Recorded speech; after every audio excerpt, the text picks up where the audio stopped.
Okay, so how many times have you just like scrolled past those super long privacy policies? You know, the ones where you just hit agree because you really want to use the app? Yeah. It's like we're basically handing over like all our digital secrets, right? Without even knowing what we're agreeing to half the time. It's true. It's like this weird kind of bargain we make for convenience in this digital age. Totally. And that's exactly why we're diving into something that could be a real game changer. The Data Sovereignty Act. Hmm. You gave us this article from the Department of Technology. It just came out last week, and it breaks down how this act wants to like completely change the game for digital Yeah, privacy. this isn't just like a little update. It feels like a completely new way of thinking about data privacy. Yeah. Totally. So the article lays out these 6 key areas this act focuses on: local governance, clarity, accountability, personal data, global standards, and individual empowerment. Okay. Let's start with local governance because I think we'd all love a bit more, well, local control over our own data, right? Right. Because with this act, where your data is actually collected or like dealt with, Yeah. really matters. Yeah. Like imagine a company in California, right? They're collecting data from you, but you're in Texas. Hmm. The Data Sovereignty Act would mean Texas laws are what apply, not California's. Oh. It's about bringing data protection closer to home.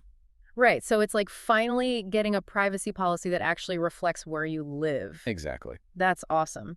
And the article uses the example of Massachusetts. They've already got some pretty strong data security measures in their state privacy laws, and the Data Sovereignty Act wants to give everyone that kind of protection. Exactly. It's about setting a standard. Okay, I like it. So, besides knowing where our data falls under the law, the Act also really pushes for clarity. Uh-huh. Because let's be real, most privacy policies are just like a big wall of legal jargon. It's true. They're so hard to understand. It's like they're trying to make them as confusing as possible. Well, the Data Sovereignty Act wants to completely change that. The article even mentions, like, the California Consumer Privacy Act, the CCPA, Right. as a good example of what they're trying to fix. Yeah, Like, it had good intentions, but it's just so complex. right. The new act wants to make it crystal clear what companies can and can't do with your data.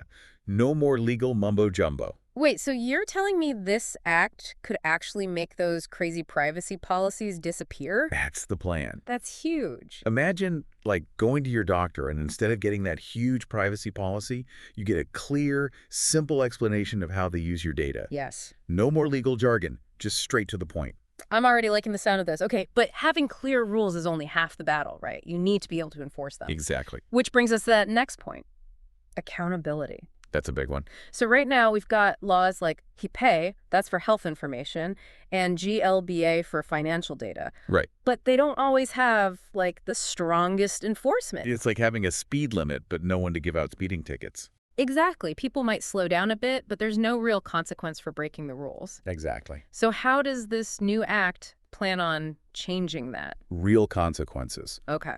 The article gave this example of a tech company that didn't tell users about a data breach, like within a certain amount of time, and they got hit with some pretty big penalties. Ooh, so it's not just a slap on the wrist anymore. No more slaps on the wrist. It's about making sure companies actually prioritize data protection, or they'll actually face the music. Exactly. Okay, I'm all for that. But you know what else? It feels like the lines of what's considered personal data are getting blurrier these days, and this act seems to get that. Absolutely. It's not just your name and address anymore. It's everything, like biometric data, your fingerprints, even what your face looks like, your location, everything. Right, like think about how often we just let apps track our location without even thinking twice about it. It's kind of scary when you actually stop and think about how much data we're just giving away? It's true. It's almost like we've become numb to it. It's like we've normalized it. Yeah. Exactly. Some type of- But this act is trying to like wake us up to that and put those things like biometric data and location tracking under actual legal protection. It's recognizing that digital information is still personal information, and it deserves to be protected just as much. Exactly. It's like they're saying, hey, just because it's digital doesn't mean it's not personal. It's like they're saying, hey, just because it's digital doesn't mean it's not personal. But this act doesn't just stop at our borders, does it? Right. It doesn't stop at the borders. The article also mentions global standards. Mm-hmm. What's that all about?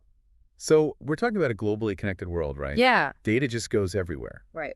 And the act also wants to make sure U.S. privacy laws kind of match up with what's going on globally. Oh, okay. That makes sense. It's a big deal for businesses. I bet. Especially with all those, like, cookie consent pop-ups you get on every website these days. Yeah, It seems like every country has a different set of rules, and it's just confusing. exactly. It's like, do I click accept or reject? What does it all mean? Yeah, and the article even mentions the GDPR. That's the EU's, like, big data protection thing. Oh, right, the General Data Protection Regulation or something like that? Yeah, something like that. It's like this whole other set of rules companies have to follow. Exactly, and that's what they're trying to fix. So the Data Sovereignty Act wants to make it easier for companies to protect data across borders.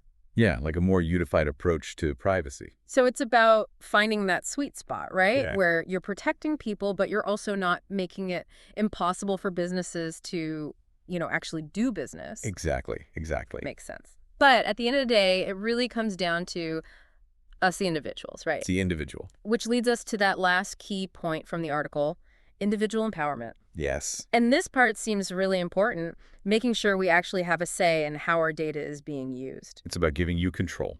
Right, like turning those agree buttons into actual choices. Informed choices. Exactly. So how would that work in real life? Okay, so imagine this. You have the right to know what a company knows about you. Okay. You can ask them to correct it if it's wrong. Yeah. And you can even tell them to get rid of it completely. Whoa, hold on. You mean we could actually tell companies to delete our data? That's the idea. Wow, that feels kind of powerful. It is powerful. It's like having a digital eraser for your personal information. That's a really good way to put it. It's like finally getting to hit delete on those embarrassing old photos, except we're talking about our whole digital footprint. Right. It's about shifting the balance of power back to the individuals, making sure we're not just like data points, Yeah, we're actual people. Yeah, active participants in how their information gets used. Exactly. Okay, so let's do a quick recap of what we've learned about this Data Sovereignty Act. We talked about local governance, meaning your data would basically fall under the laws of where it's collected, not just wherever the company's main office happens to be, which is a big deal. Huge. And then there's that whole push for clarity in those privacy policies, making it super clear what companies can and can't do. Transparency is key. Right. And don't forget accountability, too. This act wants to make sure those data protection laws actually have some teeth. Exactly. Real consequences. Right. Because what good is a rule book if nobody's following the rules? Exactly.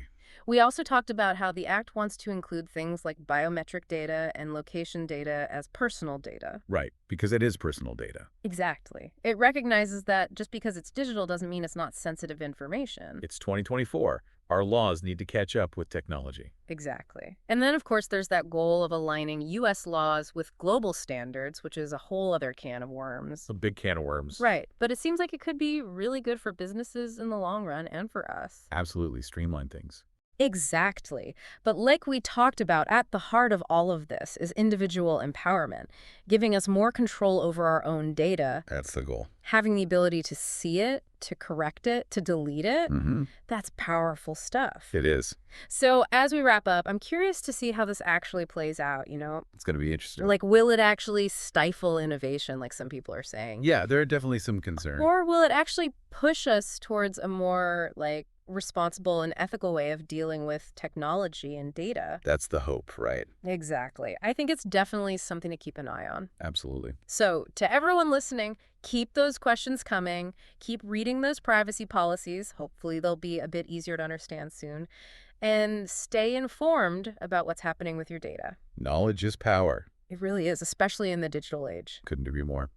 Thanks for joining us for this deep dive into the Data Sovereignty Act. It's been enlightening, to say the least. It has. Very interesting. Until next time, stay curious.